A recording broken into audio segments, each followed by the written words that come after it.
मालती जी अपनी बहू साक्षी के कमरे में आई तो देखा वो अपना सामान पैक कर रही थी। यह देखकर उन्होंने कहा, बहू तुम्हारी पैकिंग हो गई क्या? जी हो गई मम्मी जी। अच्छा, तुम्हारा टिकट हो गया क्या? हाँ मम्मी जी हो गई। आपको कुछ कहना था? साक्षी अपना सामान पैक करते हुए बोली।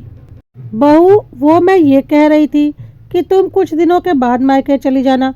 अभी मानसी मायके आ रही है और तुम नहीं मिलती हो तो उसे अच्छा नहीं लगता। वो ज़्यादा दिन नहीं रुकेगी, सिर्फ 2-3 दिन के लिए आ रही है। मालती जी ने अपनी बहू साक्षी से विनती करते हुए कहा, मम्मी जी मेरी मम्मी भी तो मेरा इंतज़ार कर रही होंगी। और ये तो हर साल का ही है, हर बेटी अपने मायके आती जाती है। फिर आप तो हो ना यहाँ पर, मेरा होना कोई ज़रूरी नहीं है। साक्षी ने उनकी बात टालते हुए कहा, बहू मैं तो हूँ ही यहाँ पर, लेकिन तुम भी होती तो अच्छा होता। उसका भी मन करता है अपनी भाभी के साथ कुछ वक्त गुजारने का। और फिर मैं कब तक हूँ? मेरे बाद तो वो तुम्हारे पास ही आएगी ना। और फिर तुम 1 महीने के लिए जा रही हो, उसका और तुम्हारा तो मिलना ही नहीं हो पाता। ठंड की छुट्टियों में भी वो कहाँ आ पाती है। 2 साल हो गए तुम लोगों को आपस में मिले हुए, इसीलिए कह रही हूँ कि 2 दिनों के बाद चली जाना। मालती जी ने उसे समझाने की कोशिश की। तो क्या हो गया मम्मी जी, मुझे तो 1 महीना भी कम लगता है। पूरे साल भर की थकान मिट जाती है और आप मुझसे 2 दिन कम करने के लिए कह रही हैं। मुझसे तो नहीं होगा, मैं तो अपनी मम्मी से मिलने के लिए बेसब्री से इंतज़ार कर रही हूँ। साक्षी हंसते हुए बोली। आखिर साक्षी नहीं समझना चाह रही थी तो मानती भी कैसे। मालती जी ने भी कोशिश करना बंद कर दिया और चुपचाप अपने कमरे में चली गईं। काफ़ी देर से पवन यह सब कुछ देख रहा था।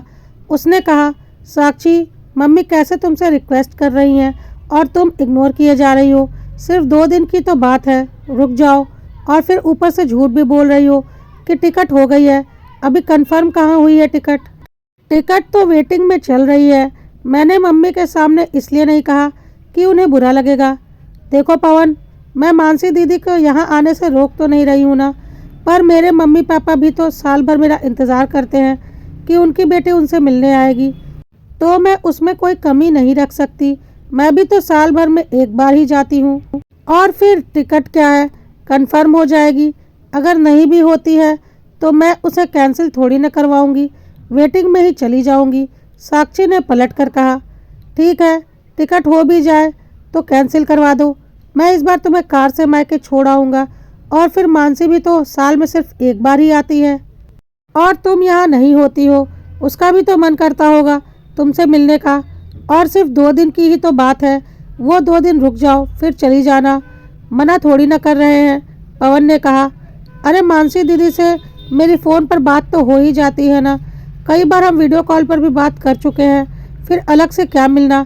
अगर दीदी को मुझसे मिलने की इच्छा है तो वो साल के बीच में भी आ सकती हैं। छुट्टियों का ही क्यों वेट करती हैं? बच्चे अभी छोटे ही तो हैं, कौन सा उनकी पढ़ाई का नुकसान हो जाएगा। नहीं पवन, मैं तो नहीं रुकूंगी, मुझे तो मायके जाना है। साक्षी जिद करते हुए बोली। आखिर साक्षी को जिद करते देखकर पवन भी ज़्यादा कुछ नहीं बोला।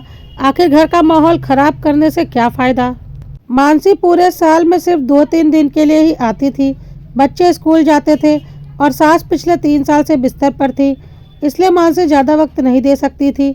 जब उसकी ननंद गर्मी की छुट्टियों में आती थी तो 2-3 दिन का समय निकालकर वो मिलने आती थी, पर यह बात साक्षी समझना नहीं चाहती थी। खैर, साक्षी को नहीं रुकना था और वो नहीं रुकी। जिस दिन मानसी को आना था उसके 1 दिन पहले साक्षी अपने मायके के लिए रवाना हो गई। वहाँ पहुँची तो पता चला कि भाभी तो अपने मायके गई हुई हैं और बड़ी बहन जरूरी काम के कारण इस बार नहीं आ पाएगी। तब साक्षी अपनी मम्मी से बोली, मम्मी दीदी का तो मुझे समझ में आता है कि ससुराल में कोई अर्जेंट काम आ गया, लेकिन भाभी को क्या हो गया, वो क्यों मायके चली गई? उन्हें पता था ना कि मैं आ रही हूँ, कम से कम मुझसे मिलकर ही चली जाती। अरे तू क्यों नाराज़ हो रही है, मैं हूँ ना घर पर। तू मुझसे मिलने आई है या तेरी भाभी से? मम्मी ने सवाल किया तो साक्षी मुंह बनाते हुए बोली, क्या मम्मी आप भी कुछ भी बोले जा रहे हो? मिलने तो मैं सबसे ही आई हूँ ना, भाभी भी होती घर पर तो अच्छा ही लगता ना। अब बेटा वो भी तो साल भर मायके जाने का इंतज़ार करती है। एक तो ये दूर दराज जिन बेटियों का ससुराल होता है ना, उनको पूरे साल भर इंतज़ार करना पड़ता है, इसलिए जैसे ही छुट्टियां पड़ी वो मायके रवाना हो गई। और इसमें गलत भी क्या है? मम्मी ने बेफिक्री से कहा। मम्मी, कुछ भी गलत नहीं है, लेकिन कम से कम टाइम को इस तरह से एडजस्ट करना चाहिए था ना कि ननद से मिल तो सको। आखिर ननद भी तो परिवार का सदस्य होती है, और माँ के बाद मायका फिर भाभी से ही तो होता है। अगर ननद और भाभी में ही बॉन्डिंग नहीं होगी तो बाद में ननद किसके पास आएगी? साक्षी मम्मी को समझाते हुए बोली। उसकी बात सुनकर उसकी मम्मी अपनी बेटी की समझदारी वाली बातों से खुश होते हुए बोली, अरे वाह, मेरी बेटी तो बड़ी समझदारी वाली बातें करती है। अच्छा चल बता, तू तेरी ननद से मिलकर आ गई क्या? कैसी है वो? सुना है उसके सास की तबीयत ज़्यादा खराब रहती है, अब वो ठीक है? मम्मी के सवाल को सुनकर साक्षी चुप हो गई। उसे चुप चुप देखकर मम्मी ने पूछा, क्या हुआ, इस बार तेरी ननद नहीं आई क्या, या तेरे जाने के बाद आएगी? वो मम्मी, वो दीदी तो आज ही आ गई होंगी।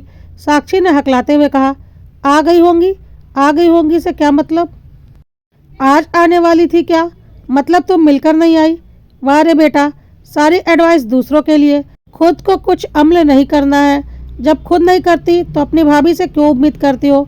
मम्मी उसे डांटते हुए बोली। पर मम्मी, पर क्या बेटा, मुफ्त की सलाह और मुफ्त का प्रसाद हर कोई बांट सकता है, पर जब बात खुद पर आती है ना तो अच्छे अच्छों की हालत ख़राब हो जाती है। इसलिए लंबी लंबी बातें फेंकने से अच्छा है कि अपनी ज़िंदगी में खुद भी उसको अमल करके दिखाओ।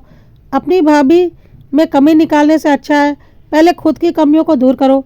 मैं तो बेवजह खुश हो रही थी कि मेरी बेटी बड़ी समझदार है, पर ये तो ऐसी हरकतें कर रही है। आखिर माँ की डांट के सामने साक्षी ने चुप रहना ही ठीक समझा, पर यह उसे समझ में आ गया कि भाभी के ना होने पर जो कमी उसे लग रही है वो कमी मानसी को भी महसूस होती होगी। इसलिए अगली बार उसने ठान लिया कि वो टाइम को एडजस्ट करके ही मायके आया करेगी, ताकि सबसे मिल सके, मायके में भी और ससुराल में भी।